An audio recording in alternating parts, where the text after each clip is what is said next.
Boloff Haute-Alu est une entreprise industrielle savoyarde implantée donc en Savoie depuis 50 ans. Effectivement, on a fêté notre anniversaire cet été. Donc on travaille sur des composants d'assemblage qui sont des écrous noyés, qu'on appelle des rives clés, ou des rivets de sertissage, qu'on appelle les rives quick, et qui sont effectivement présents sur l'ensemble des véhicules, européens tout au moins, et quasiment mondiaux aussi. Donc quel que soit le véhicule que vous avez aujourd'hui, vous avez des pièces Boloff qui viennent de Chambéry et qui sont sorties de nos lignes de montage. Donc sur l'ensemble de l'entreprise, nous sommes 450 salariés sur nos deux sites, à la fois à la Ravoire ici, qui est le site industriel, historique, et puis on a une quarantaine de collègues qui sont dans notre nouveau centre logistique, Alpespace. Aujourd'hui, il n'y a pas de formation scolaire par rapport à nos process. Donc on a été obligé de développer en autonomie des procédures de formation.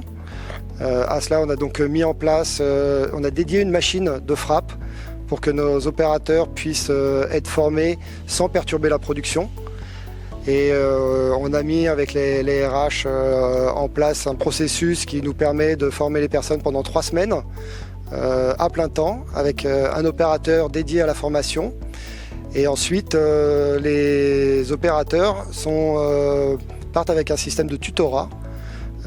Donc on a un tuteur qui va accompagner pendant 18 mois le nouvel élève pour lui transmettre son savoir-faire. Alors pour nous, ce qui est important, c'est de développer rapidement des savoir-faire. Traditionnellement, il fallait plus de 2-3 ans pour former un bon frappeur.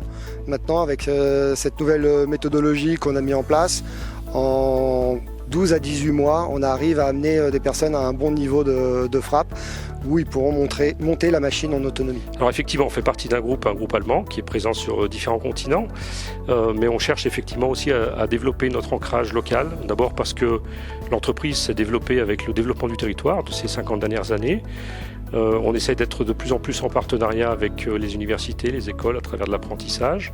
On essaie de travailler sur toutes les notions d'égalité des chances, de diversité. On travaille avec beaucoup d'associations maintenant pour le soutien au handicap. Et puis d'être aussi de plus en plus présent dans les instances locales, les institutions d'une manière générale. On a envie d'être ici et de contribuer quelque part au bien commun. Bien sûr, on est industriel, bien sûr, il faut qu'on vive, mais il faut aussi faire vivre l'environnement autour de nous. Pour nous, aujourd'hui, les voies de développement, c'est le véhicule électrique. Nous, aujourd'hui, on n'a pas de pièces sous capot moteur. Donc, ce qui fait que dans un véhicule électrique, on va avoir beaucoup plus de pièces que sur un véhicule thermique standard. Et notamment, on a développé des systèmes pour fermer les bacs batteries qu'on a brevetés. Et aujourd'hui, c'est quelque chose qui est très porteur pour nous. D'une manière générale, on essaie de travailler aussi sur une réduction de nos déchets, une réduction de nos émissions de carbone. On a un plan dans le groupe Boloff pour arriver à une neutralité carbone d'ici 2030, et c'est demain, comme on dit. Alors, il va falloir beaucoup travailler sur nos réductions, à la fois de consommation d'énergie, en plus c'est dans l'air encore une fois du temps avec ce qui se passe aujourd'hui, et puis d'une manière générale pour accompagner ce virage. On ne va pas pour autant s'arrêter de produire et de faire ce qu'on a à faire, c'est notre métier, mais il faut le faire de manière plus vertueuse et encore une fois accompagner tout ça.